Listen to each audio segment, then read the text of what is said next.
Friends 2.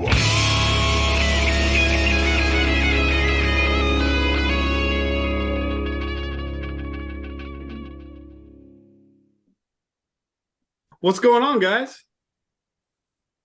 Chilling. Chilling. So, just trying to do a podcast.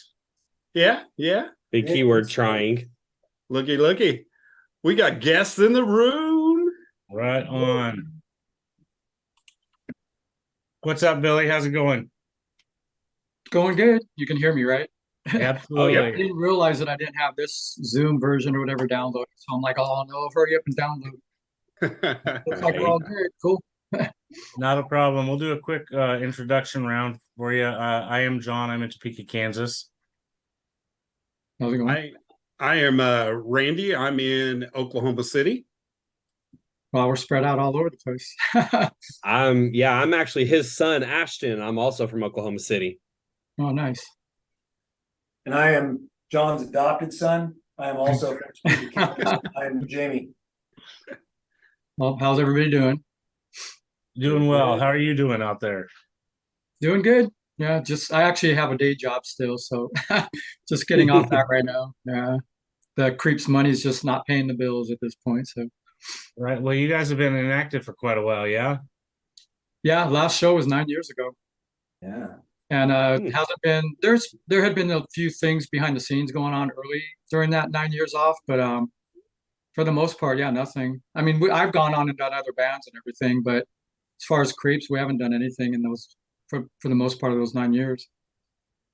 And now you guys Welcome are back. prepping to do a show in December at the Whiskey.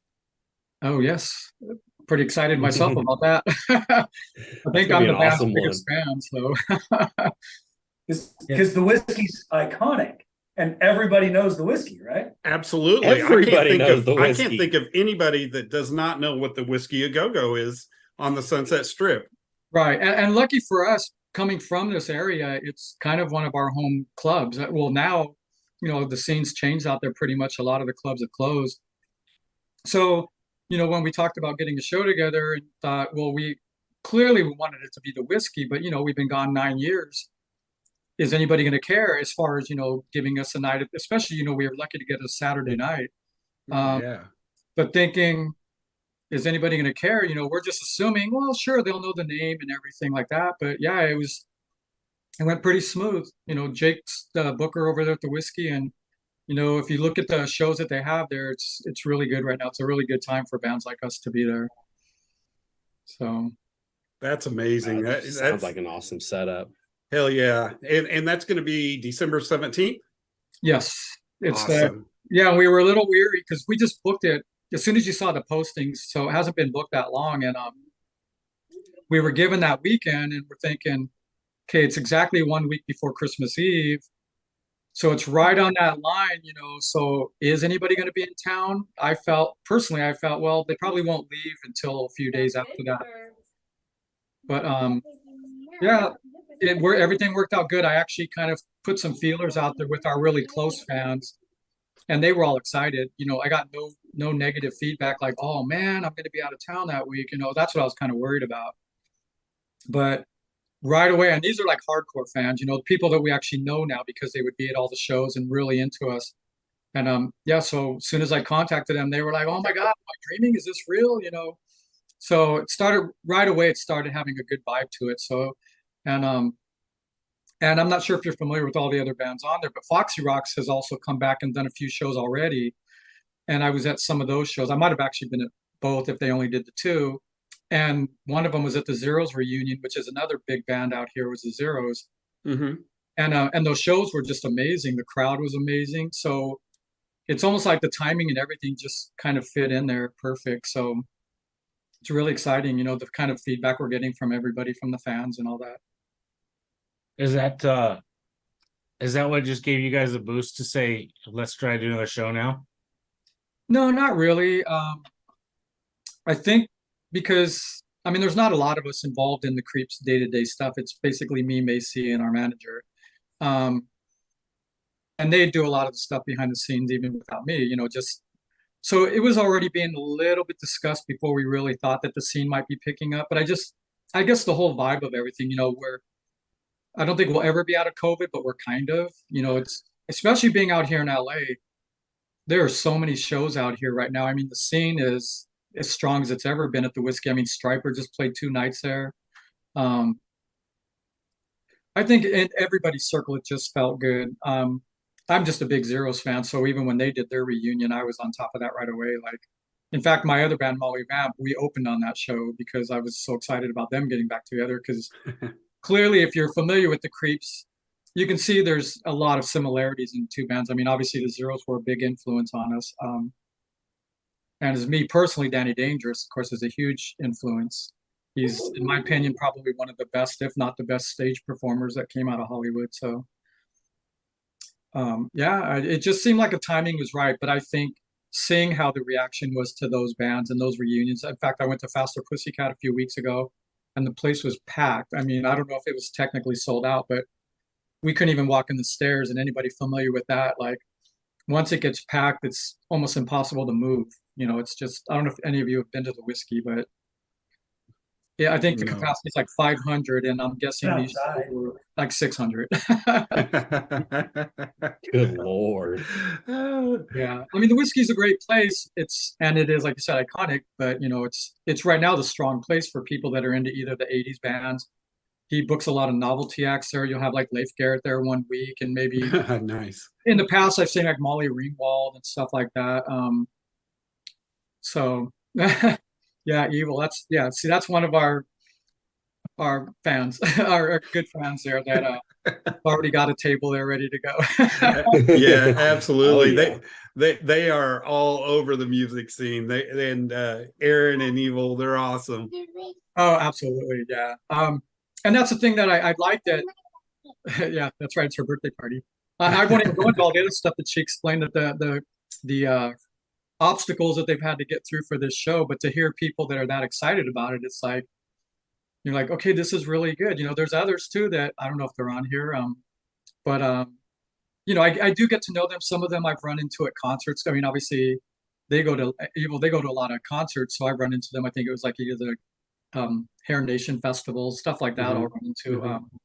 So getting to know the people through the band and then becoming, pretty much friends with them. So it's really cool like that to see those people out there. And when you post things out there, you see their reactions, and you're like, okay, maybe 9 years we weren't forgotten. In those 9 years, there's still people who are like, well, because the big thing out here, like I said, there's a lot of shows going on out here, and it's hard to compete. In some of my other bands, whether they do covers or whatever, you throw a flyer out there for a show, and then the next thing you know, there's a show going on in the next town or something, like, or a festival. Like, Lord. yeah, like recently I was up in Vegas at Vamp to see, well, it was a Pretty Boy Floyd show, but I went to go meet the guys from Midnight Devils because I had been communicating a little bit with them, but I never really met them recently. There was a story where I guess there was some sort of connection in the past, but like Sam was in an opening band when the Creeps played in Nebraska. And I do remember there being like more of a punk kind of band. So Sam was actually in that band when we played out there. So that was cool to hear. But yeah, we went out there, and I guess even though it had a good crowd there, there was competing shows going on in town. I think there was a Great White with I don't remember who the other band was. Like I think Steve Riley's LA Guns or something. And so so you do put shows out there, and you're like, okay, there's a lot of competition out here in LA right now. But like I said, the feedback's been good so far. So I think we'll have more than 20 people in there at least. I mean, we got six bands already on the bill. So you figure if there's at least 3 minimum, so we'll have at least 50 to 100 people there. But Heck yeah. Yeah, not bad for a comeback. Not bad for a comeback. yeah, and I mean the fact that we weren't the national band, I mean everything that we've done, we had the cover up that was put out by Cleopatra, but for the most part, it's all been internal. I mean, everything this band has done, even before my days, has always been from the band. They've done everything themselves. And I think even the MySpace years before I was in the band, I would see, because I knew Tracy probably 10, 15 years before I joined the band. And to seeing the reaction, on MySpace, when you would watch the local bands, they would rank them and stuff like that, used on, I think, plays for songs and likes on stuff like that. And they were always at the top. So, it's just a lot of hard work and getting your name out there. When you have, the look we have, it's a little bit easier for people to remember when you put that look out there. Like, I don't know, people can agree with me that, even before I was in there, Tracy would be out there in public doing things like the Battle for Ozfest. It would be Tracy and Eddie out there in full makeup. And people remembered that, they're like, oh, there's those guys in the pink hair. And then eventually you start realizing, oh, that's those Peppermint Creeps guys. So it helps. But I'll say the makeup also hurts, because now that as you can see, I promote. I don't know if you can see my hat, but I know you're not supposed to wear your own t-shirts, but I'm going to wear my own hat. But, and I'll wear it out in public. I want to get the hype out there again. And people will recognize the band and they'll be talking to me, but they don't realize that I'm in the band, because they don't know the face. And I'm like, on one hand, it kind of sucks. I kind of wish they would say, oh, I love you guys. But they're like, oh, I love those guys. What are they doing? Or now they'll say, oh, don't they have a show coming up? And I'm like, how? Yeah, we do. So it's a little crazy. So this show coming up, do you feel like this might be something to springboard you guys back into action, like on a more regular basis? I mean, I hope so, but I don't think we're going into it with any plans. I think it's, I mean, the vibe within the band is really good right now. I mean, we've hung out all along and we've always got along. I think it's just, like I said, it seems like in the air there's something. Everything just seems right now. Like when we're at rehearsals and everything, everybody's happy. We're having a good time. So, and with the feedback we've gotten, everything's just so positive that, I mean, I don't want to say no, but I don't think we've really discussed it. Like, okay, well, if this does good, we're going to book another show and all that. But from my past and other bands, I do notice like sometimes when things go really good, I was in Stars from Mars, over the last 3 years. They were another band that was in Hollywood a little bit earlier. And we had gotten together for every year. There's a reunion for Blackboard Jungle at the Viper Room. And since Stars from Mars had been part of that scene, they got the opportunity to play one of the reunions in 2019. So I had connected with them and got in the band because I had played in other bands with Stacy Starr, who was also in the Zeros, and he was from Stars from Mars. So anyways, I got to play bass for that. And I think the initial thing was we're just going to do this one reunion just to kind of get that out of the system. But it was so amazing that next thing you know, it was a second show, a third show, and then the last one we did was, I think, the Kick show recently at the Whiskey, like maybe at the beginning of the year, I think it was. But so yeah, we don't have any plans. It's not like, okay, what are we going to do? But like I said, everything's going good right now. Hopefully the vibe will be, that was really fun. Because you always have to worry, like it could be fun, everybody's missed us. And then you get the kiss during maybe even the Creatures, where the album was good, but they had come back with the makeup, or not the makeup, I'm sorry, they still had the makeup at that point, but they'd come back from the kind of the disco curse that hit them with their hardcore fans. Right. People had already moved on. So here, people like me were like, oh my gosh, they're doing the real Kiss again on the Creatures tour. And out here in LA, they did the show out here, but then you read or hear in interviews that they had to cancel a lot of the tour because people moved on, and then they did the reunion, and a couple years later, the fans dropped off again. So you do got to be careful. This is great. Everybody's missed it. We get out there, and then we don't want to get too much like, oh my God, see, we can do that. We can sell this many tickets or whatever. And then we start playing shows. Next thing you know, we're getting bar shows again. And we like to do, I mean, it's not Kiss giant stage shows, but we like to, decorate the stage and put a little bit of a show on. So you don't want to be doing it in bars. Some of my other bands, we fit in the bars. It works in the bars. But yeah, I mean, we'll just have to see how it goes. I know there's a lot of people, the touring thing, that's a whole other issue, because I understand there's a lot of people out there. We actually have a friend who's flying in from Australia for the show. He was a fan at first. I met him. He used to come out here. I guess when you're in other countries, it's a little different to look at, well, I'm going to go to, the US for shows, because as much as I would love to, I don't know if I'll ever make it to like Australia or Japan or see a show. And it might also be because we get all those bands, like you have a band like Pretty Boy Floyd, they play here all the time. Mm-hmm. So people in the other part of the world, they might not get to see them as much as we do. So I guess that's kind of the difference. But yeah, he's coming out here for the show from Australia. I appreciate it much, Mark, if you're out there. That's really exciting. I was kind of wondering what the pulse in Los Angeles was right now on the music scene. And that's inspiring. At least it's coming back, it's bouncing back, and people are going out to the shows. So that's good to hear. Yeah, I mean, clearly it will never be like the 80s, a lot of reasons. We're all older and Yeah. have responsibilities. But like I said, the whiskey, the kind of shows there, the kind of crowd that goes to that, people like Evil and stuff like that. It's like, I think we would all agree that it's a pretty good scene going on right now. There's a lot of shows. We could go up to Vegas and get some good shows. We go to LA. Definitely living in the LA area.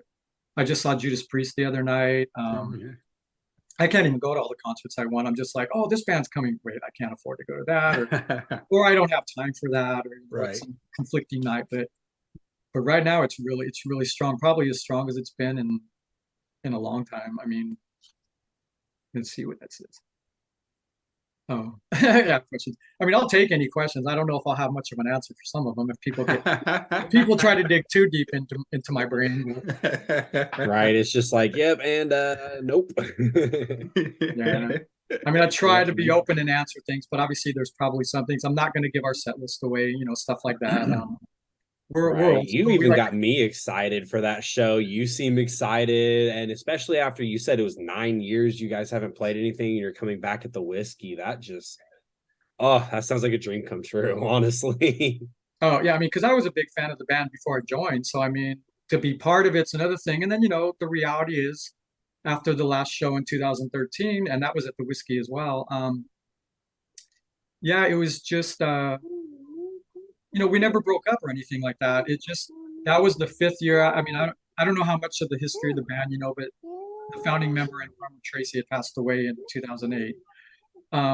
So things were different anyways. And I think that was like the fifth anniversary of his passing for that last show. And I think after that, we didn't even discuss it. I think we felt wrapped up. That was kind of a wrap. There was no discussion about it. We just didn't book any more shows. We were doing an annual show, the Key Club that used to be out here. We started doing them there because Tracy had booked shows there every year. So they let us do things there, and then the whiskey.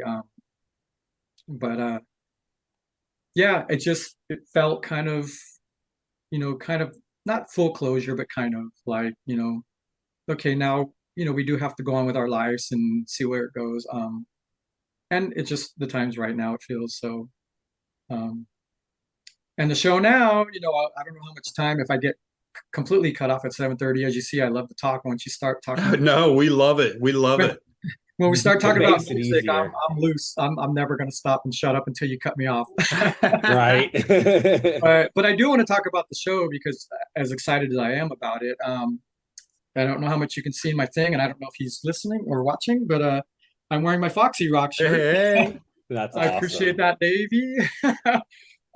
Yeah, so if you don't mind, I'd like to go into that. Like, we have Foxy Rocks playing, and like I said, they've been doing a few shows. I knew them a little bit. We used to play Glitter and Glam shows, which was done by Tim Yasui from Spiders and Snakes. He did them at the Coconut Teaser out here can't remember if it was once a month or whatever, but they were on Sundays. They had hot dogs on the patio and all that. And he would get good bands. When Lizzie Borden was doing Diamond Dogs, they would play. Spiders and Snakes had Lizzie Gray. So, I mean, that already was a big deal to me. And I loved Spiders and Snakes. But anyways, so I knew Foxy Rocks a little bit because I was just getting into the scene in a metal band that I had been in from like the San Bernardino area. Mhm. And I met Timmy through a mutual friend, the guys from Rebel Rebel, who I'm friends with. So we got on the Glitter and Glam, and I think because Tony from Foxy Rocks would have to drive from like San Diego or whatever, they would always get there like early. So they were like the only people watching my band because we weren't known in the scene yet, so nobody was coming to see us yet. So I got to know Tony a little bit, and then now Davey's like the newer member from the band in the new version, and they're really good. I mean, I love the stage shows. I love the flashy lights and everything. And if you haven't seen Foxy Rocks, I mean, I know I posted a video on my page. I'm sure they have videos all over my MySpace. MySpace. The good old days.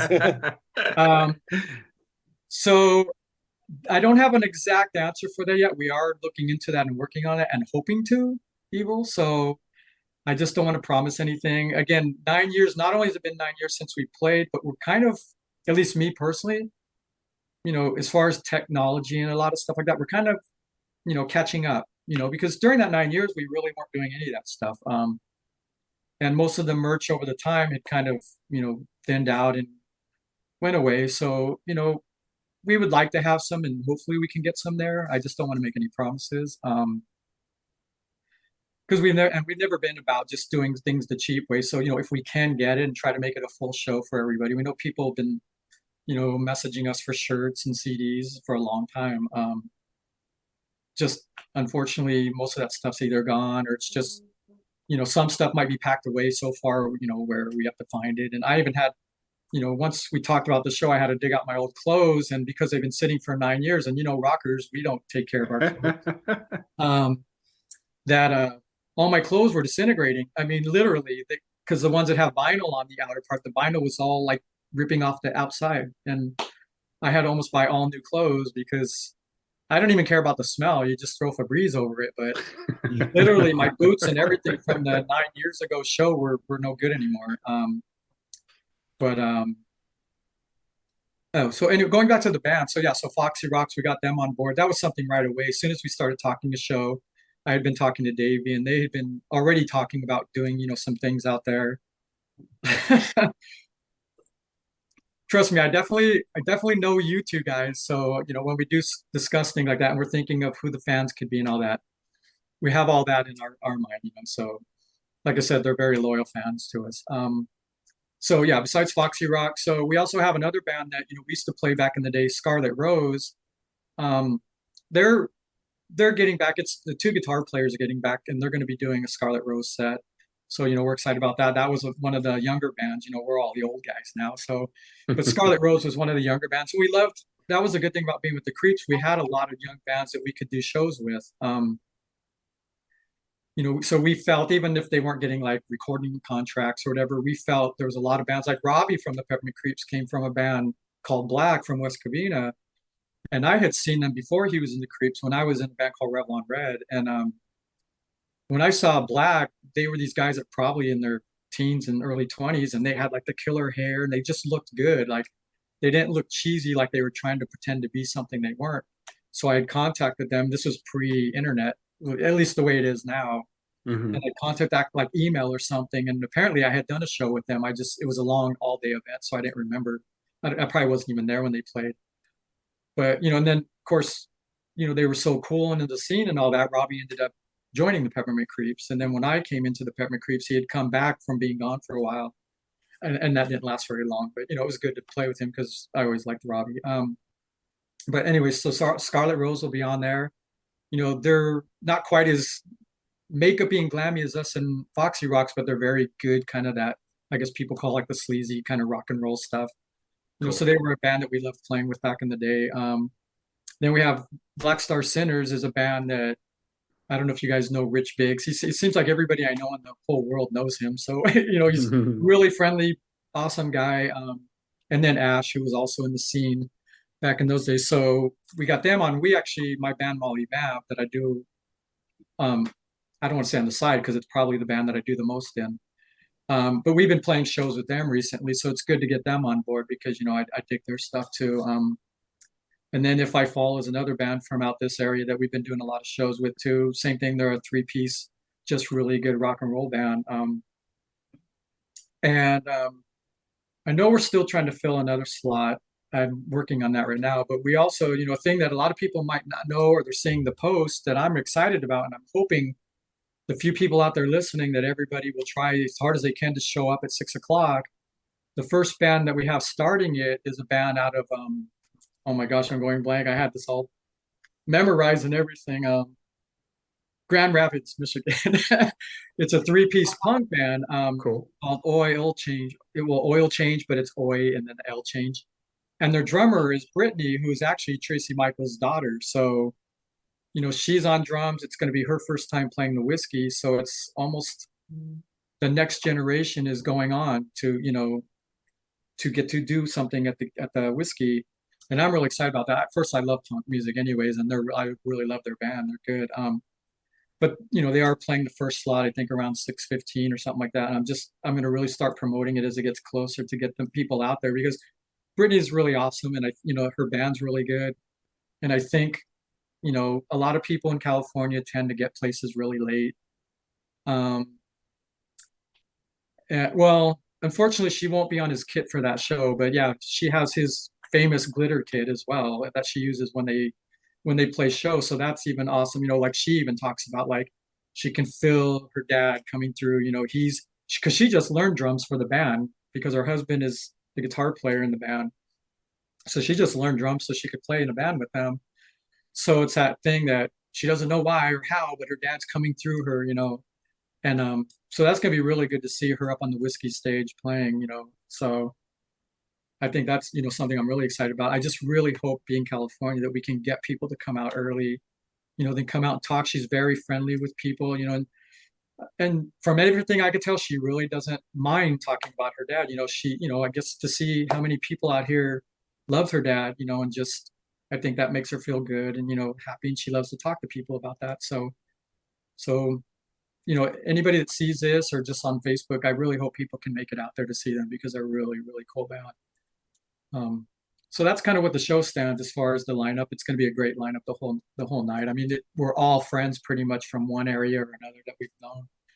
So it's really going to be a whole night of just killer people.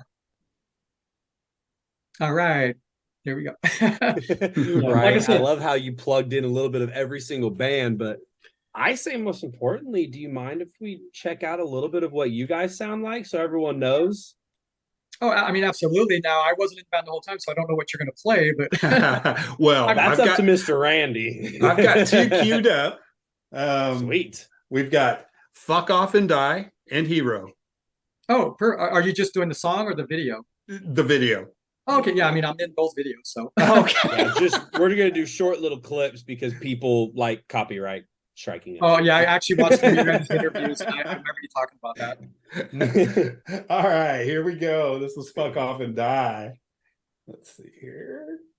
I gave my heart, I gave my trust, I even got down on my knees. I didn't give my keys, I gave you all I ever had, I gave you everything. Wait a minute. But guess what, bitch, I never really loved you, you're not very nice, and I don't think I like you. You're not very nice, cause you made me cry. You're not very nice, and I don't wanna see you, so why don't you just fuck off and die, fuck off and die. I don't know why that's not playing the video part of it. Here we go. Not you. You're too blind to see that I'm just having fun. I live the way I want to. I don't want to be your hero. I'm nothing but a zero, and I don't want to change. I don't want to be your hero. I'm nothing but a zero, and that's the way I'll stay. You hate my hair and makeup. You think that I should wake up, but I'm just living out my fantasy. Woo! Yeah. Yeah, the hero video, and we also released the Motley Crue cover, Danger. We did two covers. I always forget which Oh, one we did the video sweet. for.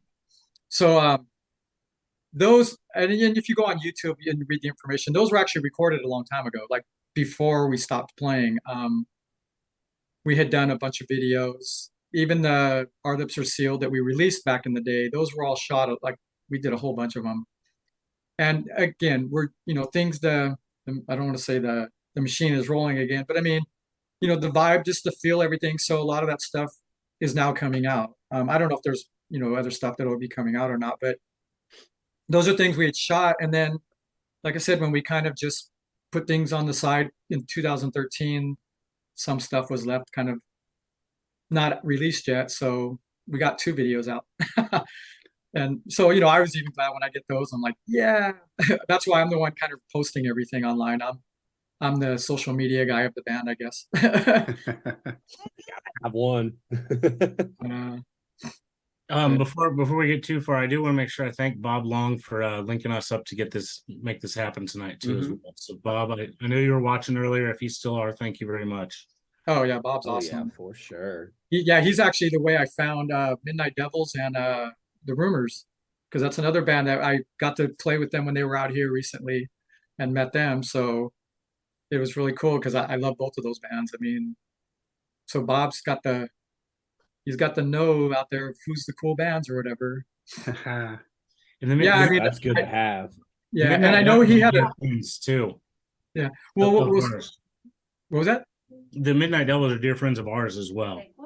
Well, yeah, what was funny is so when I would meet each of them, like the rumors right away, I'm like, hey, you guys got to take a picture with me. And then I sent it to Bob. And then Midnight Devils, we didn't play with them, but I saw them in Vegas. I took a picture and sent it to Bob. And we were talking about something like, I think when I started telling people we might be doing a show, we were talking about, oh, the ultimate show would be, Peppermint Creeps, Midnight Devils, and the Rumors. And within the same day, in my feed, I know they know what we're looking at on the internet, but I sometimes wonder if they hear what we're saying. Right. Because I swear in the feed of my Facebook came a post from Bob Long saying, what would your dream lineup be for a concert? And it was exactly that. And I looked at it and it was actually a memory he was sharing. So he didn't post it after joking with him about that. So I just thought, wow. So I think that would be a great lineup.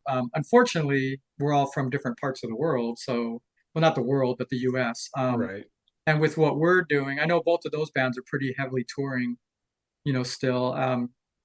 I had talked to Sam when we were in Vegas and I said, because we hadn't really booked the show yet, but we were talking about it. And I said, it would be really cool if we can get you guys on there. And I know he was mentioning that they were going to be in Europe with Enough's Enough, which is, I believe they're still out there.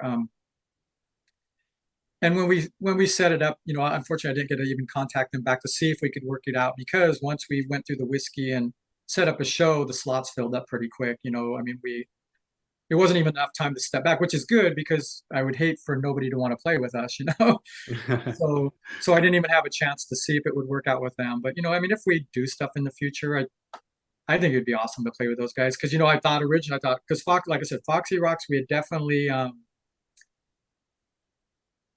I'll have to look in that one. I was gonna say, because I'd been talking to Davey way before all this, so I thought, okay, well, if we can get the Midnight Devils on there, we got, Foxy Rocks, Peppermint Creeps, and Midnight Devils. We're all wearing face makeup. Well, at least, maybe not all three of the Midnight Devils, but I mean, they're still the same kind of band, well, even in Foxy Rocks, I guess technically Tony's the only one that really does the full like kind of white face stuff. But I thought, wow, we're three similar but different types of bands. That would be one, you get tired from that show because, usually you build up to the headliner, but I'm like, well, all three of us are kind of that build up band. Like, where do you go after that? A lot of bands will be like, well, we don't want to play after you because, you guys are like this or that, like a headliner band or whatever. But with them, it's kind of like, well, it doesn't really matter. I mean, obviously time wise, it does. If nobody wants to play at like 6 o'clock. If you don't have to. But that's the thing, like even with Foxy Rocks, at the whiskey, it's like we do want them to be able to do their whole show. So that was something, we kind of, me and Davey had talked about too, that we'll try to do everything we can. They're pretty fast at their, doing their setup and everything. Hopefully we're still pretty fast at it. We're gonna work on that. It's been 9 years.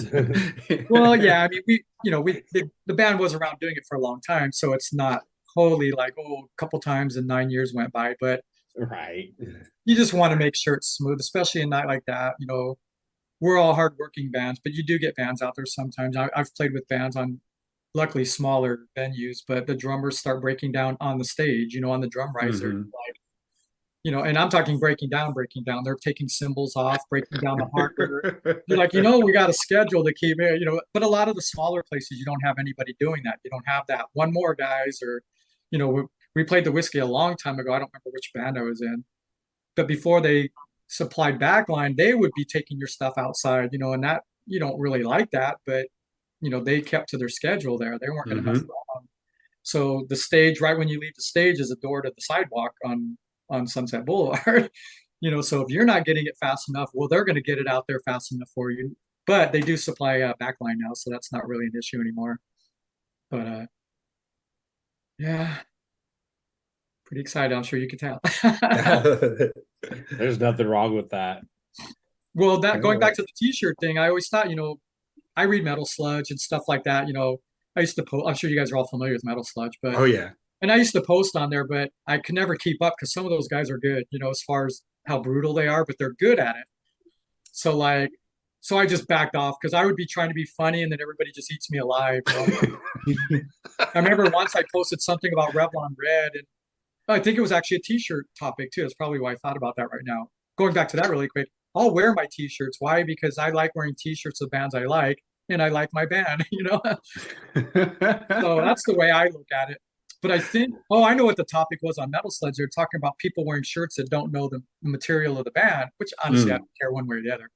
And I jokingly said, I said, I don't care why they want to wear my shirt. If somebody wants to wear my shirt, let them wear it. I don't care if they know who I am. And one person actually messaged me and said, I'll take one of your shirts. So I sent it to him. I don't even know if he liked the band. Actually, Dude, that's cool. but I'm just Get like, your if I name had, out there. well, that's how I look at it. Billboards, I looked into doing advertisements and stuff like that. That stuff's expensive. No. Yeah, it is. So I thought if you can get somebody to wear your t-shirt, I mean, I don't know how much advertisement that would be if they go to Right. clubs. And there's a guy out here who's going to come to our show. He wears Peppermint Creep shirts a lot. And he went to, I don't think he's listening, but he went to Rammstein and he was wearing a Peppermint Creep shirt. I mean, that's not even the same kind of music, but at least, he gets it out there. And I mean, they are very theatrical, very stage type of band, but I'm like, hey, more power to you. I'm not going to quiz him on how many songs he knows. I like bands. I can't even tell you songs off the record, but I like just listening, Right. especially when it comes to punk. It's like, I like a lot of punk bands to where if you threw me on the spot there, like the Casualties or somebody like that, if they said, well, which are your 3 favorite records and what are your 3 favorite songs on each of those? I couldn't tell you. I'm a fan, not a freak. Yeah. Well, I mean, for the bands that I'm into, I could tell. Like Kiss is my favorite Yeah. band. And I could maybe not as much now, but I could tell you that. Like I watch Family Guy, and it bugs me to this day if you saw the Family Guy one where they go to the Kiss concert, and Peter's debating with that other fan guy that's there, and they're saying like throwing back facts to see who's right. And one of the facts that they don't dispute is he says, well, the first guy says that Kiss was on I think he says the Jim Neighbors Halloween special or something, and then Peter corrects him, something like, "Well, no, that was 1977 on the Paul Lynde Halloween." I think he says 77 or 75. I think, he says 75, and I'm like, that's not 75. That even drove me crazy. But I am going to say, though, the reason John has such a big smirk on his face is because his big band is Kiss too, and somehow 90% of the shows someone else just pops Kiss into the conversations. So it's just a running joke now. And he just someone smirks. He is loving this.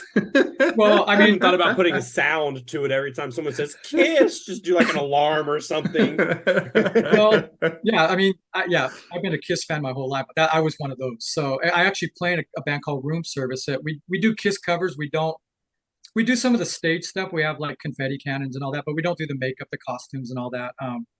But we have a really good singer that people are always saying, "Oh my God, he sounds just like Paul Stanley used to sound." And I don't mean that as a shot. I'm talking about like the early Paul Stanleys when he was rough. Like once it got to like Crazy Nights and all that, his voice became really like, I don't want to say professional because he's always professional, much more polished and everything like that. When you look at the first 3 albums and the concerts, because yes, as a Kiss fan, I have not all, but I have the standard bootleg concerts.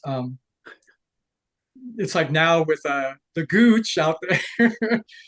If you're a Kiss fan, you might know who the Loomis and the Gooch battle going on out there with the bootleg and stuff is. But it's funny too because there's the Sam Loomis who's been releasing rare Kiss stuff.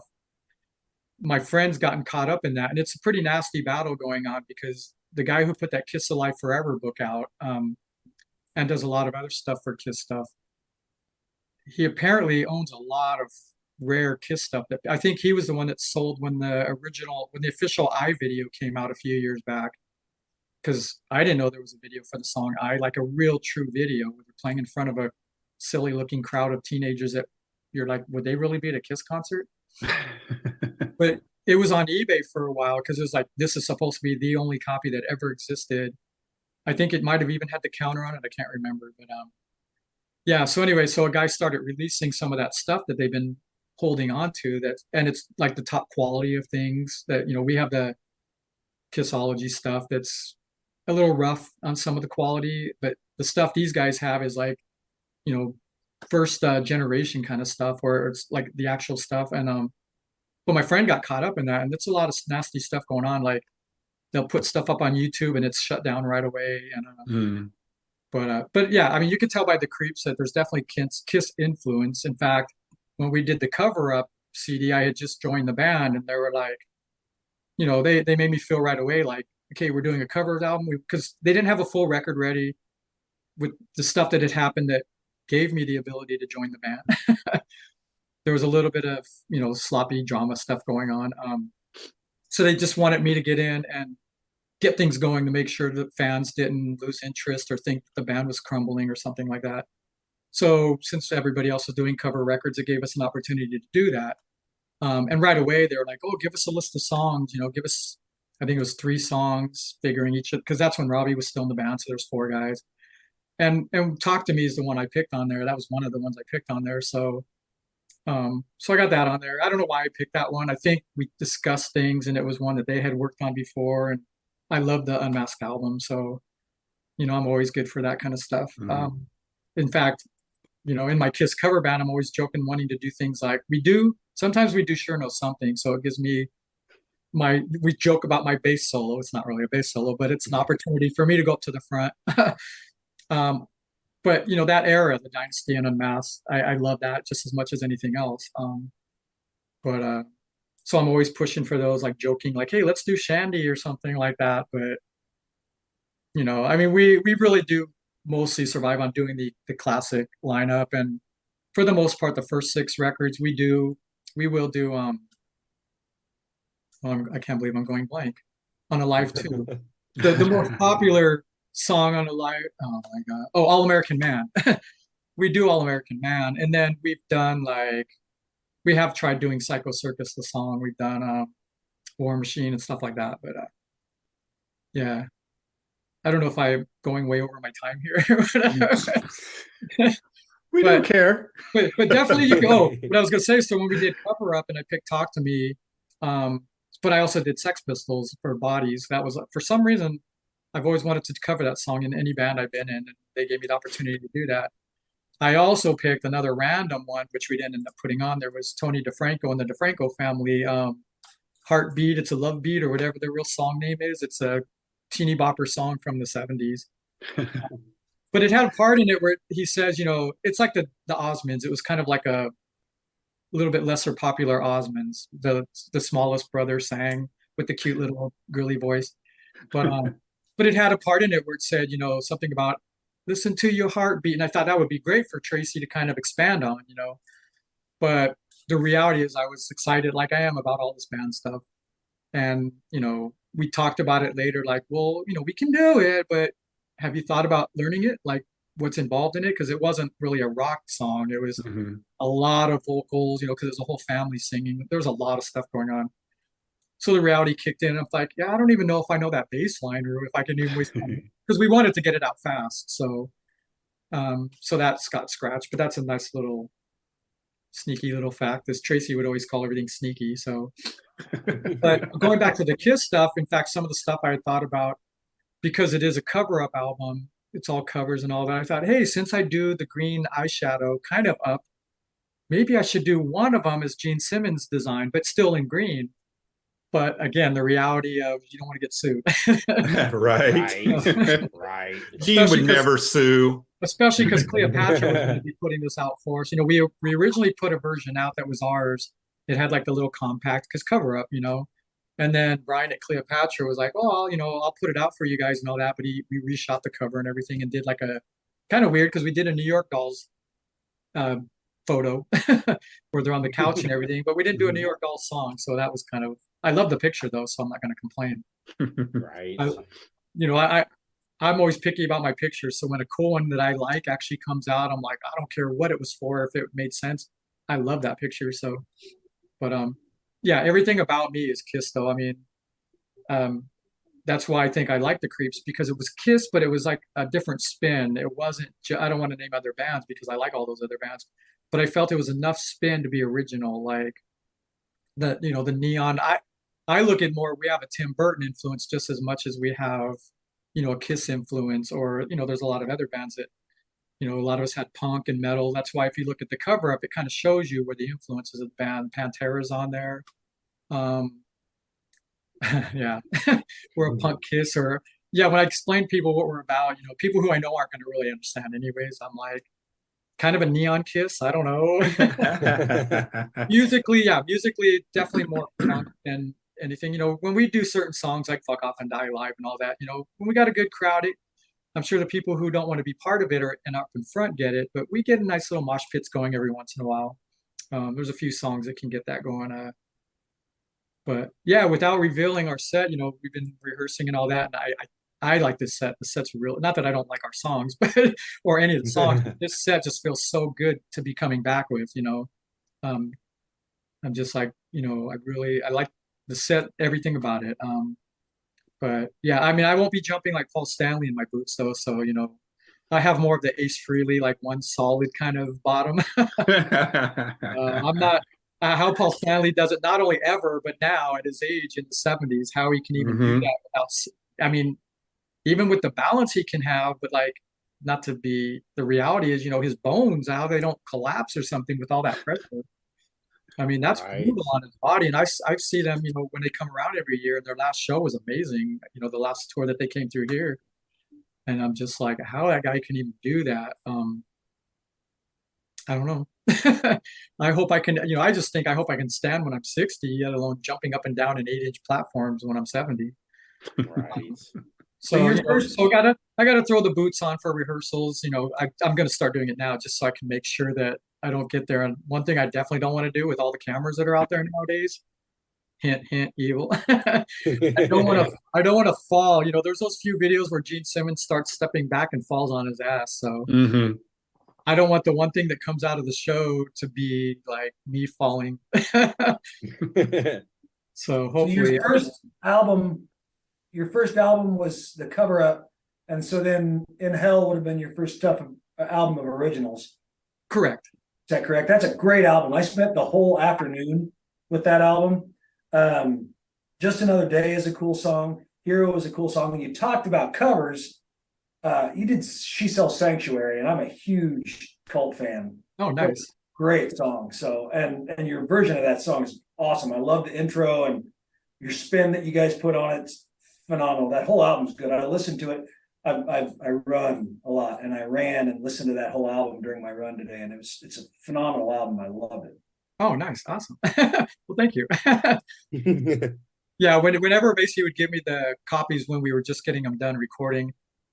I don't have it now, but the stereo I used to have in my old car, I love kick drum. I mean, I love when the kick drum is just punching you in the head, like, and I would listen to my car and just blast it. I'm just like, oh my God, this is so amazing. Because, when you have like, maybe not double bass when it's nonstop through the song, but I love when it kind of does little stutters and stuff through the song. And I did that with Cover Up as well. I would just like blast it when I get it. Because, this was the first band I've done recordings and stuff like that, but this was the first band that was kind of more like I don't want to say organized like the other ones weren't, but this one already had a game plan when I joined. Right away, photo shoots were like, it was so fast. Everything was going so fast. I'm just like, in fact, this was during the MySpace era when I joined the band, and the stuff that I told you about, the nonsense going on, that gave me the opportunity. It was on MySpace and Metal Sludge and stuff like that. So, but because I had known Tracy and I knew Macy a little bit, so when that stuff started going out and there was rumors that the band's breaking up and all that, I knew better. I knew that wasn't happening. There was just stuff that needed to be worked out. So right away, I hit both of them up, and that's when they were still doing the pink hair and everything like that. Now I love that stuff and I love colored hair, but I'm more Mick Mars. Like I'm the Blackie Lawless, the Mick Mars kind of guy. I've been always like the dark. As much as I love that stuff, I'd be afraid now at this age to start frying my hair with bleach, but it's already fried enough. But I've always loved that stuff. So I love their look and everything. But I joined so fast and the ball was rolling so fast that I'm like, oh my gosh, I don't even know what I'm going to look like and what I'm going to do when I get in this band. And then they're doing like, hey, we've got a photo shoot set for next week. And I'm like, what am I doing? But I really wanted it. So I wasn't going to let that bother me. If I hadn't been such a huge fan, I probably would have been like, you know what, I think I'm getting myself in too deep here. Maybe I hate flaking on people, but I might have gotten like scared and just kind of ignored their messages or whatever. But I really wanted to be in it. I had friends that were our really good friend Eric.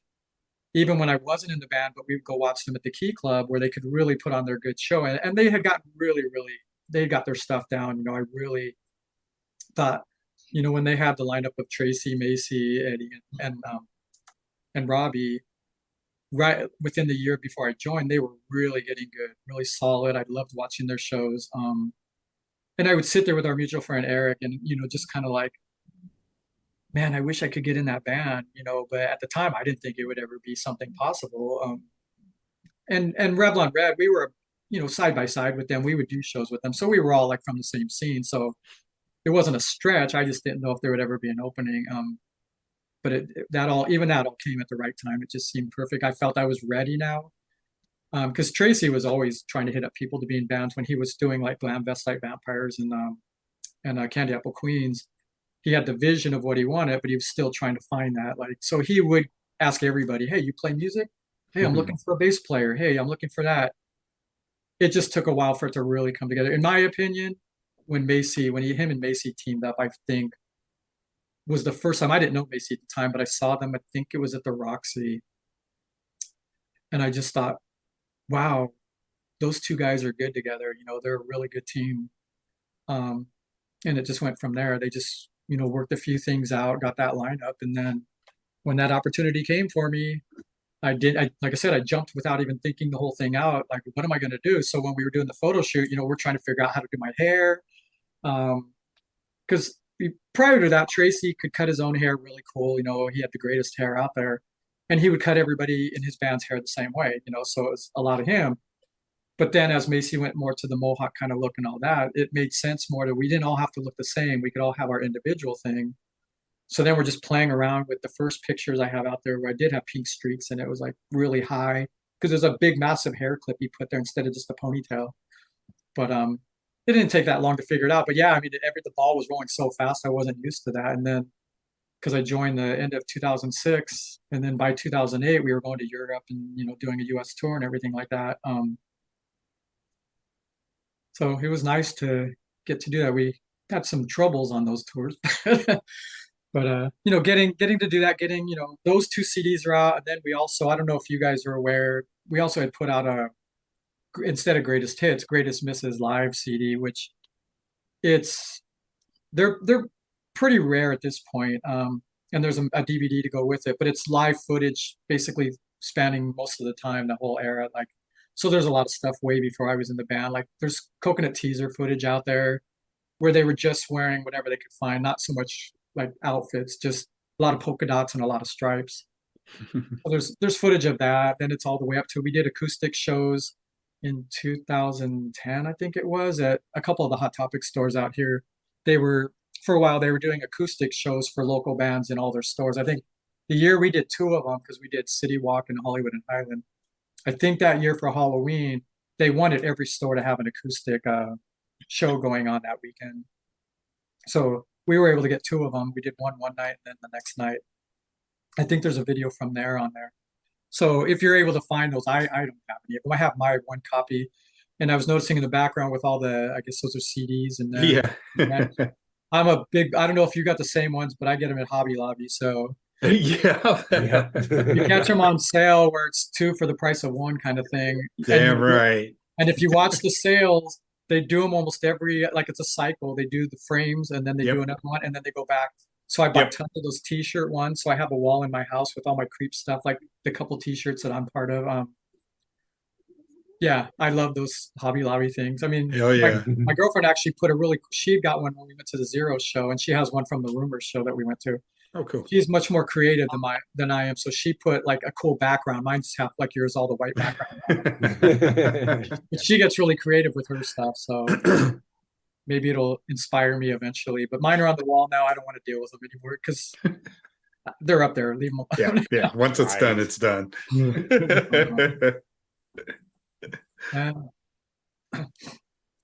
So Randy, Jonathan. I don't have any more notes of things that I had written down. And if anybody else didn't, maybe you'll do a little take us out song. Yeah, sure will. Just a second here. Just